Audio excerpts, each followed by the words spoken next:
Hi കൂട്ടുകാരെ, നമസ്കാരം. നമുക്ക് റവ ഉപ്പുമാവ് ഉണ്ടാക്കാം. അതിനായിട്ട് ഞാൻ ക്യാരറ്റ്, ഒരു സവാള, ഇഞ്ചി, പച്ചമുളക്, ഉഴുന്ന്, കുറച്ച് സാമ്പാർ പരിപ്പ്, കറിവേപ്പില, 2 വറ്റൽമുളക് എന്നിവയാണ് എടുത്തിരിക്കുന്നത്. ഒരു പാത്രം അടുപ്പ് വെച്ചു. നമുക്കതിലേക്ക് ഒരു 2 സ്പൂണ് എണ്ണ ഒഴിക്കാം. ഒലിവെണ്ണയാണ് ഞാനിവിടെ എടുത്തിരിക്കുന്നത്. അതിലേക്ക് ഒരു സ്പൂണ് കടുകിട്ട് കൊടുക്കുന്നു. കടുകൊന്ന് പൊട്ടട്ടെ.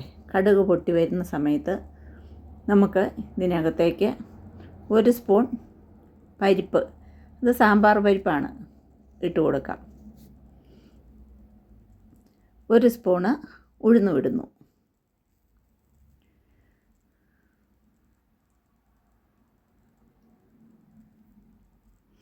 ഇനി ഉഴുന്നും പരിപ്പും കൂടെ ഒന്ന് ചുമന്ന് വന്ന് കഴിയുമ്പോൾ വേണം നമുക്ക് ഇതിലേക്ക് മുളകൊക്കെ ഇട്ട് കൊടുക്കാൻ.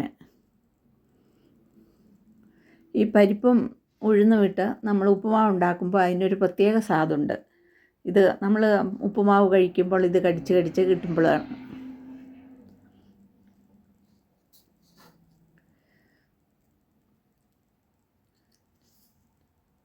ഇതിലേക്ക് വറ്റൽമുളകാണ് ഇട്ട് കൊടുക്കുന്നത്.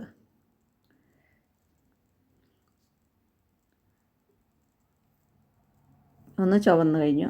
ഇനി പച്ചമുളക്, ഇഞ്ചി, കുറച്ച് കറിവേപ്പില എന്നിവ കൂടി അതിലേക്ക് ഇടുന്നു.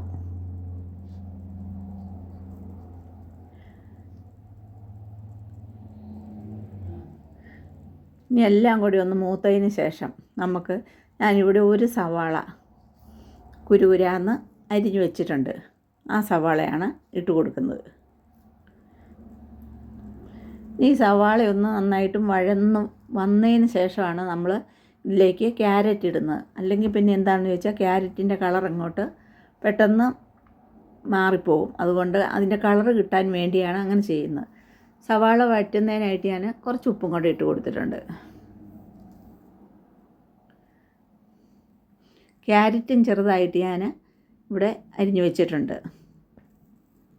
ഇനി ഇതിൽ ക്യാരറ്റ് ഇടാം.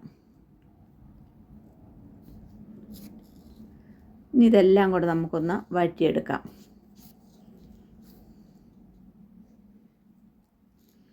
ഇനി റവ ഇട്ട് കൊടുക്കുമ്പോൾ നമ്മൾ എത്രമാത്രം റവയാണോ എടുക്കുന്നത് അത്രയും വെള്ളമാണ് നമ്മൾ ഒഴിച്ചു കൊടുക്കുന്നത്. ഞാനിവിടെ ഒരു 3/4 ബൗള് റവയാണ് ഇവിടെ എടുത്ത് വെച്ചിരിക്കുന്നത്. അതുകൊണ്ട് ഞാൻ ഒരു 3/4 ബൗള് വെള്ളമാണ് ഇത് ഒഴിച്ചു കൊടുക്കുന്നത്. 1 കപ്പ് റവ എടുക്കുകയാണെങ്കിൽ 1 കപ്പ് വെള്ളം എന്നാണ് ഒഴിച്ചു കൊടുക്കുന്നത്. അതേ അളവിൽ വെള്ളം ഒഴിച്ചു കൊടുക്കുകയാണെങ്കിൽ ഇതൊട്ടും കട്ടയാകാതെ നല്ല പൊടിയായിട്ട് ഉപ്പുമാവ് കിട്ടും. ഇനി വെള്ളം നല്ലവണ്ണം ഒന്ന് തിളച്ചതിന് ശേഷം വേണം നമുക്ക് ഇതിലേക്ക് റവ ഇട്ട് കൊടുക്കാൻ. ഇതിനാവശ്യമായ ഉപ്പിട്ട് കൊടുക്കുന്നു. വെള്ളം നല്ലവണ്ണം തിളച്ചിട്ടുണ്ട്. റവ ഇവിടെ ഞാൻ വറുത്ത് വെച്ചിരുന്നതാണ്. വെള്ളത്തിൻ്റെ അത്ര റവയാണ് ഇവിടെ എടുത്തിരിക്കുന്നത്.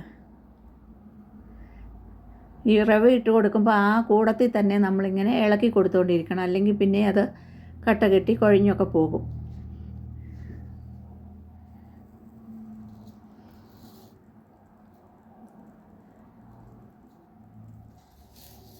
ഇങ്ങനെ തേങ്ങ ചേർത്തും നമ്മൾ ഉപ്പുമാവ് ഉണ്ടാക്കാറുണ്ട്. ഇത് ഞാനിവിടെ തേങ്ങ ചേർത്തിട്ടില്ല. ഇത് കണ്ടോ, നല്ല അടിപൊളിയായിട്ട് ഇത് ഉപ്പുമാവ് ഇവിടെ റെഡിയായി കഴിഞ്ഞിട്ടുണ്ട്. കണ്ടോ, നല്ല പൊടിയായിട്ട് കിടക്കുന്നത്. നല്ല സ്വാദിഷ്ടമായ ഉപ്പുമാവ് ഇവിടെ റെഡിയായി കഴിഞ്ഞു. നിങ്ങൾക്ക് ഈ വീഡിയോ ഇഷ്ടമായെങ്കിൽ നിങ്ങൾ ലൈക്ക് ചെയ്യാനും സബ്സ്ക്രൈബ് ചെയ്യാനും കമൻറ്റ് ചെയ്യാനും മറക്കരുത്. നമുക്ക് പുതിയ വീഡിയോ ആയിട്ടും വീണ്ടും കാണാം. എല്ലാവർക്കും താങ്ക് യു.